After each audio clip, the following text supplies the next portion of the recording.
Hey, it's Liz D'Alto, and this is the Untamed the Wild Soul Woman podcast. From body image, sex, spirituality, money and relationships, to motherhood, creativity, business, communication, and desire, Untamed the Wild Soul Woman is the place to come for real stories and powerful advice to help you reclaim and redefine womanhood in the 21st century. Hello, wild ones and sweet treats. Welcome to episode number 120 of the Untamed the Wild Soul podcast.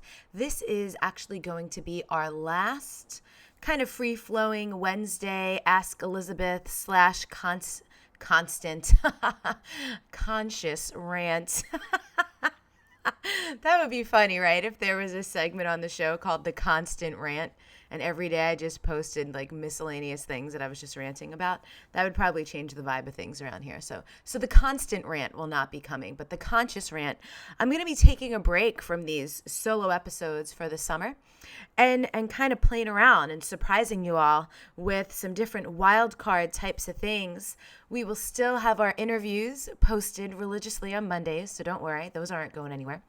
But yeah, I'm just feeling into playing around, taking a little break from these, infusing a couple of different ideas and some other creativity in the Facebook group. Some of you were excited by an idea I had called the Biz Corner, where we specifically record some episodes where I interview entrepreneurs and we talk about, running your business with soul and doing it your own way. So that probably won't be coming until the fall, but stuff like that.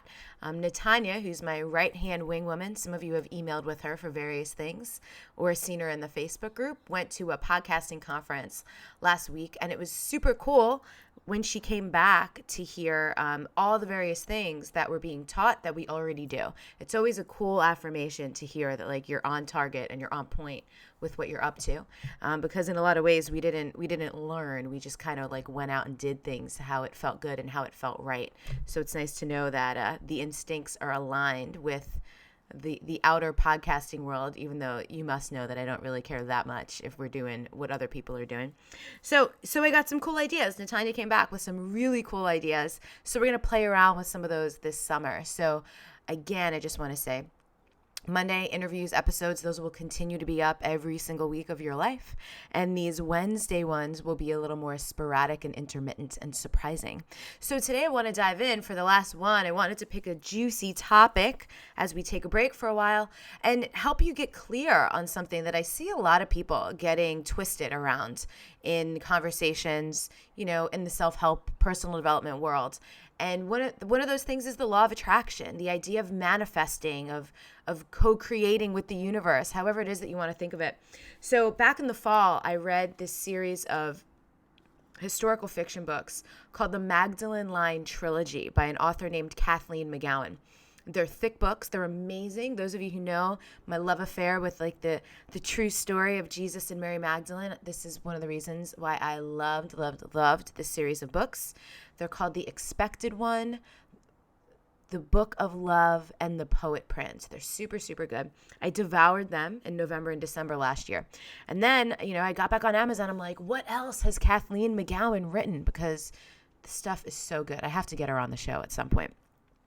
And I found this book. So those of you who are watching, you can see me holding it up. For those of you who are listening, it's called The Source of Miracles, 7 Steps to Transforming Your Life Through the Lord's Prayer. Now, don't be turned off by the Lord's Prayer if you're not Christian or you don't believe in that, because it really uses the Lord's Prayer as just a metaphysical teaching tool. And really, obviously it's spiritual, but kind of takes the Christianity part out of it and talks about, your connection with the divine, your connection with God. And so I read it back in the fall, and I was rereading it. I started rereading it this week, and so here's what I want to share with you. She talks about instant manifestation. And here's what she says. The market is flooded these days with books and DVDs on the laws of attraction and how to manifest unlimited abundance. These programs promise instant gratification. If you can imagine that Ferrari in your driveway and really feel like you can have it, then you can. Ask, believe, receive. It's that simple. Is it? Really? Remember the old cliche that if it sounds too good to be true, it probably is? Well, I'm willing to bet that quite a few of you reading this now have also read those manifestation books. I'm also willing to bet that there's no Ferrari in your driveway. Even if you asked and believed, you likely didn't receive. And here's the simple reason. Those other techniques do not require any kind of accountability, and therefore they do not work, period.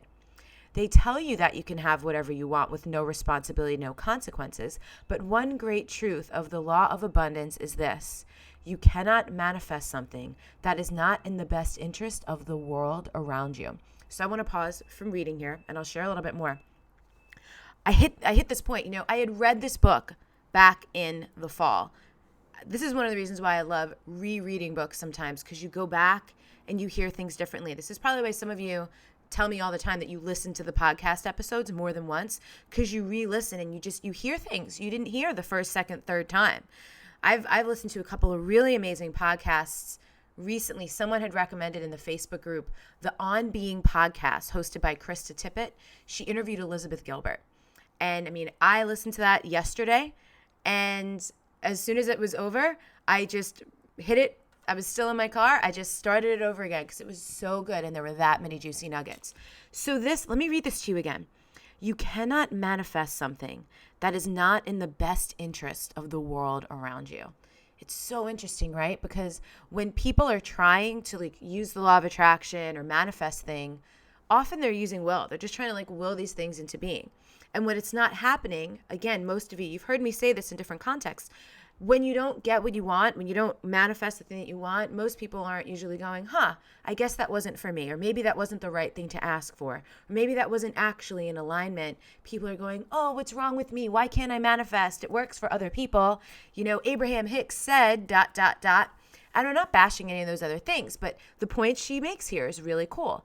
If it is not in the best interest of the world around you, of course it makes sense that it wouldn't come to manifest. So she goes on here. You do not live in a vacuum. You live on a planet with almost 7 billion other people. In order to manifest everything that you desire, you must learn how to live in harmony with the bigger picture and find your own place in God's plan as a member of the human family. Of course, becoming aligned with your own spiritual nature and destiny will likely change the specifics of what you truly desire, making it that much easier to attain. And remember, anytime I say God, the divine, the universe, anything like that on the show, just insert the word that feels best to you. I was reading another book by Osho recently, and he suggests to just call it existence. Sometimes I just call it life. So again, use the language that resonates for you. She goes on. What we are reaching for here is something deeper, something that endures in your life for years after you turn the last page. That is the essence of transformation.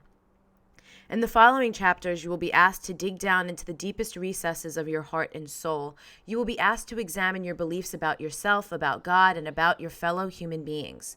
Because it is in understanding the synergy of those relationships, the truth that we are all connected and must work together, that you will find dramatic results. It is not enough to know what you want. You must also know why you want it and what you will do once you have it. All those elements impact the world around you and therefore must be considered. The greater the commitment you are willing to make to this process, the faster and more dramatic your transformation will be. Saying the Lord's Prayer tonight is not going to make your life look entirely different when you wake up tomorrow, but using the prayer as a spiritual practice on a consistent basis in the way presented here will be more effective than any magic words, visualization technique, or secret that you have ever read about before. Jesus said, ask and it is given, knock and it is open to you. But those words have been misinterpreted and mangled by those who would peddle the concept of instant manifestation from the movie screen, television, and bookshelves. While I assume that many modern teachers of these laws of attraction and abundance are well-intentioned, the fact remains that what they are preaching simply doesn't work. Jesus was not giving us a genie in a lamp to jump out and grant our wildest desires and unlimited wishes, and for good reason. There are many fascinating fables from ancient and modern literature about humans who are given the opportunity to make free and unfettered wishes. In every single tale, the wisher comes to some ill. Calamity and misfortune follow them as a result of their wishes. Often, the moral deals with greed, but the larger, if more subtle theme is isolation. When we wish for something without considering the whole of the world around us, we are not honoring our place as a member of the larger human family. So I love that, and it super aligns with what we're all about here. at Untame Yourself, at Wild Soul Movement. This is about being part of a global community of women. This is about, rising up together. The whole concept of when I shine, you shine. It's never just about me. It's never just about you. Like, we are really here to be forces for expansion, for love, and for good. So if any of what I just shared resonates with you, I highly recommend grabbing that book. I'll put links to all of her books and the resources I mentioned in the show notes, which will be at untameyourself.com/episode-120. So thank you so much for listening, for coming back, for sharing the episodes. I know so many of you are telling your friends, are inviting the people in your life, oh, listen to this one. And, not everyone might want to listen to every single thing. But if you know someone that this really resonates for, this being any given episode, for sure, send them the link, have them subscribe in iTunes, give them some inspiration. Sometimes the people in our lives, we are wanting them to follow the same path we're on. And, there's that saying, you can lead a horse to water, but you can't make him drink. So it never hurts to share, never hurts to invite people along without being preachy or self-righteous and stuff like that. Because, you and I, if you're here right now listening to this and hearing me say this, you are also here to contribute to the world. You're also here to have a positive impact. So never underestimate the value of the work that you're doing on yourself, of the self-care, of the time, effort, energy, and attention that you're putting into showing up, listening to this podcast, reading the books that you read, and doing all that great stuff. It really helps. And it has much more of an impact than you'll ever know. So thank you, as always, for stopping by. If you want to talk about this, if you have questions, come on into the Facebook group at untameyourself.com/Facebook. And thanks for tuning in. Bye. Oh, man, my friend Amateo, this past weekend, I was speaking at his event, and he said something so incredible, which was that sometimes when we have a complex problem, we think that the solution to the problem needs to be as complex as the problem, which isn't the case. Sometimes the solution is much simpler than the complexity or the perceived complexity of the problem. And so in our culture, in a lot of ways, we become attached to things needing to be complex or needing to be difficult or needing to be a struggle or needing to be hard work. So if you could put that stuff aside long enough to go, I just need to take the next best step, and it can be simple. It might not be easy, but it can be simple.